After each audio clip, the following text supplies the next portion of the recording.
الحياة تثقل بتعقيداتها، والأوراق تكثر بتوقيعاتها، لكن لا بد لنا من نفض غبار الدنيا والتهيؤ لطهارة أعمق، طهارة تعيد العلاقة الخالدة بين العبد المسلم والقرآن الكريم، حيث أنس لا يمل وحديث لا ينقطع.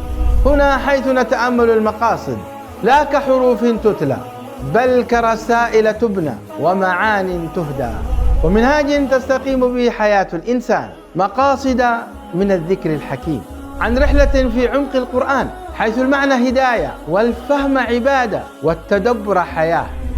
طوال الشهر الفضيل عبر الشبكة سلام الإعلامية نرحب بكم.